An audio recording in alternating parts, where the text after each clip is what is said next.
Hello, in this lesson we are going to study countable and uncountable nouns from Speak Out Elementary Book Unit 5.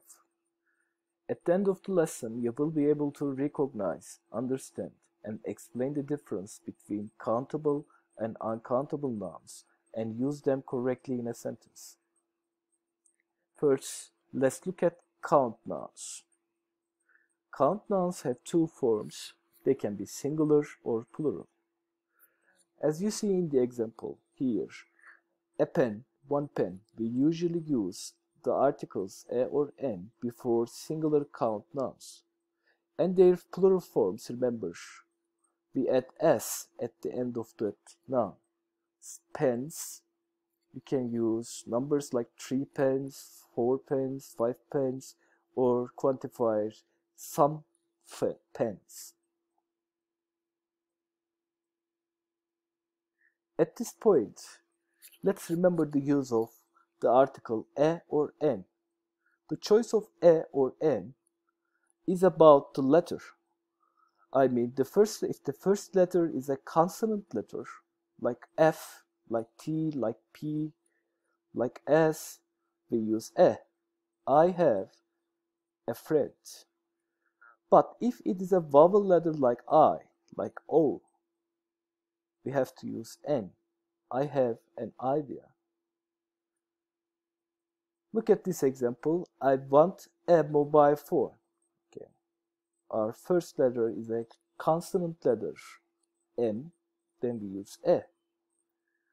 Or it's a vowel letter, A, then we use N before that countable noun. But be careful. Look at this example. I see you in an hour. Here, the first letter is H, but our article is N. The reason why we use N is because of this pronunciation. So, pronunciation matters. The sound matters, not the letter actually.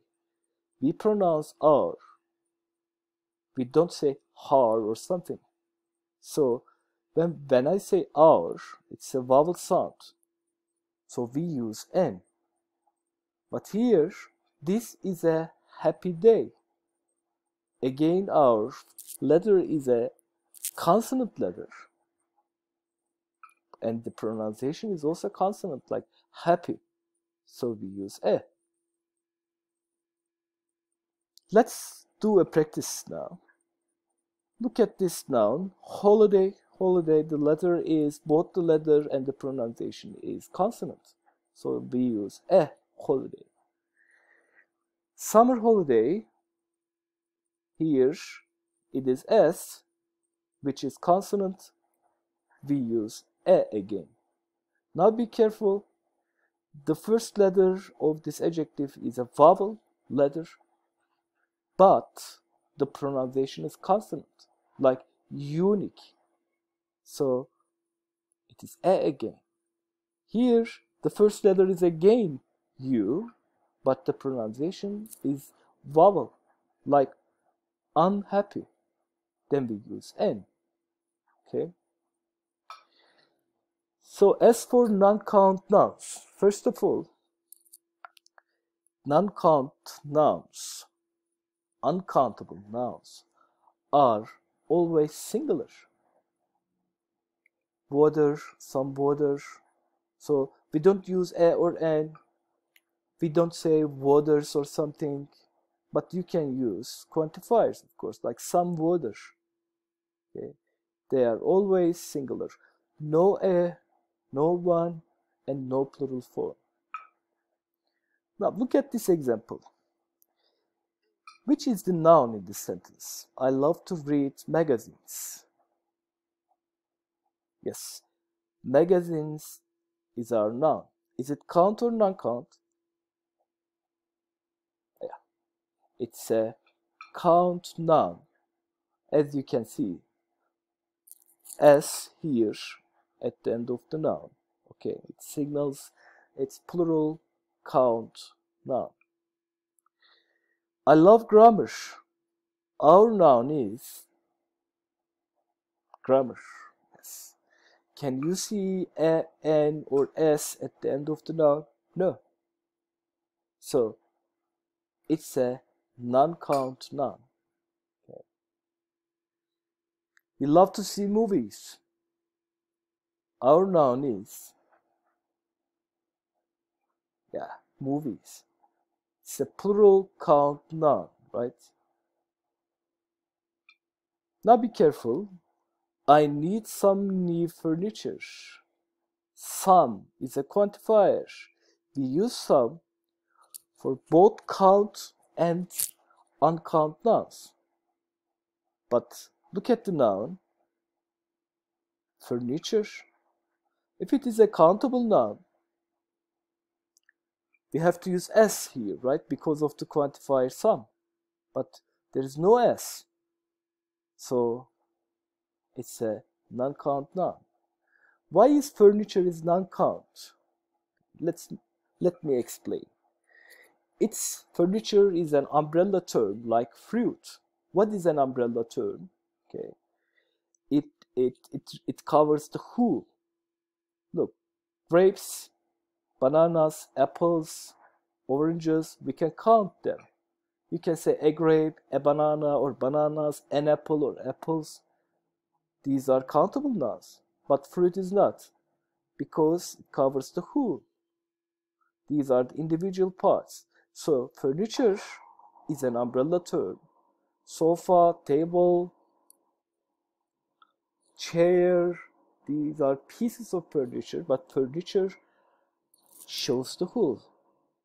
So umbrella terms are usually uncountable. Like jewelry. Okay, get jewelry. Jewelry is a non-count noun. You can't say jewelries, you can't say a jewelry. Okay. But necklaces, rings, bracelets, pins, you can count them, but you can't count jewelry. It's an umbrella term. Look, we have really old furniture. We have really old furniture. Okay, should we use s here? No. It's a non-count noun. You can say sofas, okay, no problem, but furniture has no plural form. It's a non-count noun. They are always singular. Look at this example. I keep all the information on my computer. All the information or all the informations? Yes. Information is a non-count noun, so we can't use s here. It's an abstraction. Okay. Let me summarize the point. For non-count nouns, liquids are uncountable, like soda, like juice, like oil, like lemonade, like water, or semi-solids like silver, gold, metal, gases like helium, smoke, oxygen. These are uncountable. They have no plural forms. No, you can't say silvers, you can't say golds, a gold, a soda, sodas, whatever. Abstractions are uncountable. Joy, love, danger, health, happiness. They have no plural forms. I mean, you can't say joys, you can't say a joy, a love, loves, a danger, dangers. Okay. Alright, at the end, we see some quantifiers which you will study later on for count and non-count nouns. Look at some. You can use some for both count and non-count nouns. Some apples, some fruits. Okay. Some chairs, some water, no problem. In the same way, a lot of can also be used for both count and non-count nouns. A lot of apples, a lot of fruit, a lot of friends, a lot of juice. Many for count nouns, but much for non-count nouns. Many apples, many friends, but much fruit, much water. Now be careful. We use the quantifier a few for count nouns, but a little for non-count nouns. A few apples, a little fruit. Okay. A few for count nouns, a little for non-count nouns. Many for count nouns, much for non-count nouns. Some or a lot of. You can use them for both count and non-count nouns, no problem. Okay, you see the future study and practice links. For writing, please try to make a list of all the nouns you know. Okay, write them and decompose. Okay, differentiate which ones are countable, which ones are uncountable. Okay, put a tick, do something. Thank you for watching the video.